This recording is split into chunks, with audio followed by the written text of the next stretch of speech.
Victor Davis Hanson, one of America's most prominent military historians and classical scholars, put out a video of this 4th of July that makes a case every American, regardless of where you fall politically, should at least hear. That there are four there that there are four specific reasons this republic has survived for 250 years, and that some of those reasons may be slipping away.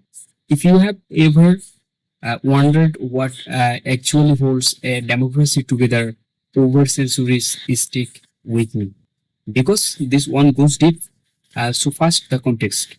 The video was released as an Independence Day special with Hanson sitting down alongside his regular co-host Sammy Wink to discuss the uniquely American virtues that enabled the Republic to survive and thrive. It's part of the Victor Davis Hanson in his own honors series published through the Daily Signal, and the timing is significant.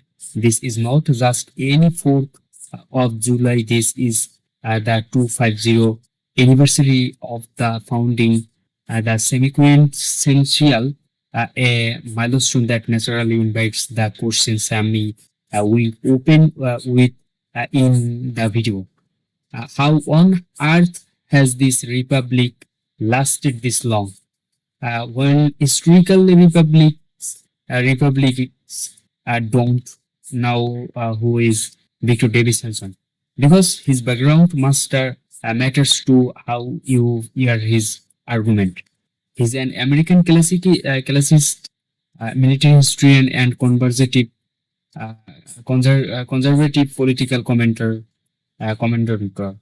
He's a professor emeritus of classical at California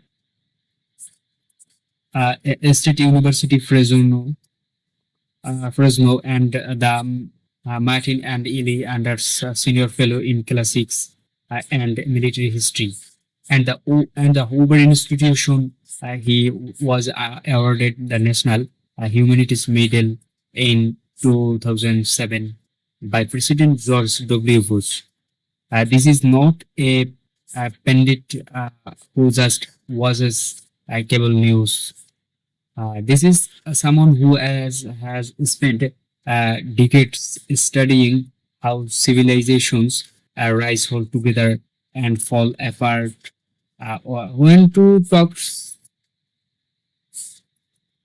When he talks about any ancient Rome or Greece, he's not doing a history lesson for the sake of it. He's diagnosing the present, and that's exactly what he's doing in this video. So, what does he actually say? He lays out what the calls the primary and secondary reasons America has survived on the secondary side. He points to geography and resources. America had a vast North American continent richly endowed with natural resources and farmland, and it did not fragment into competing European style warring states. It remained one in unified nations thanks in part to leaders like Jefferson's and Polk, who understood that continental unity was essential. But Hanson says the more important, the primary reasons are cultural and constitutional, and this is where the arguments gets really interesting. He draws a sharp contrast between the American Revolution and the French Revolution.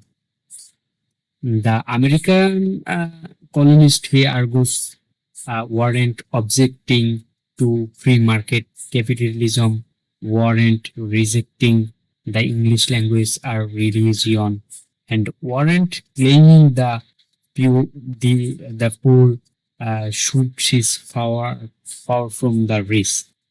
In other words, it was a limited targeted revolution, not a radical total upheaval, and that restraint he suggests is what made the constitutional system that followed so uh, durable. Then he gets into the institutional architecture itself. The amendments process he notes is genuinely hard. You need a two-thirds vote of Congress and then ratification by three-quarters of the state's legislatures, which is why only things with broad concerns uh, like women's suffrage or lowering the voting age over make it through. That's not a bug, that's the feature. It's a system designed to resist impulse and reward consensus. And then there's the cultural argument, which I think is the heart of what Hanson is really saying. He describes America as a republic of virtue, one where there are no formal class distinctions, no hereditary titles, no lord this or lady that. We are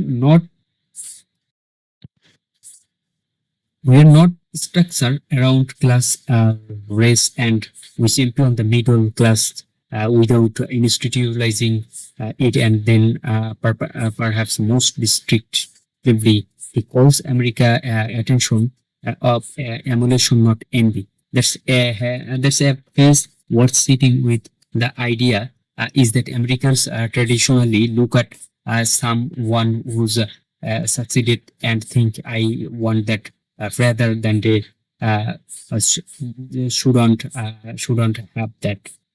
Whether whether you think that's still true today, true today is a whole other conversations. Now here's where Hanson adds something that makes this more than just a celebration. He's worried. He says the system is wonderful, but intricate and complex, and that it requires an educated populations. And he's not sure America still has that to a sufficient degree that's abundant. I think to say on a July 4th video. He's not just sharing, he's sounding an alarm wrapped in a celebration, and that where I want to push on this a little, because I think there are at least two ways to hear Hanson's argument on. On one hand, the historical framework uh, is a genuinely compelling.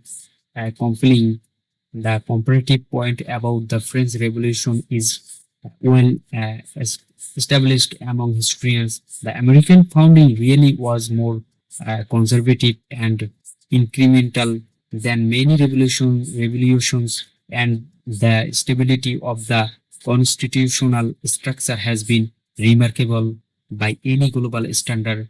Very few republics founded in the 18th century are still operating under their original constitutional framework.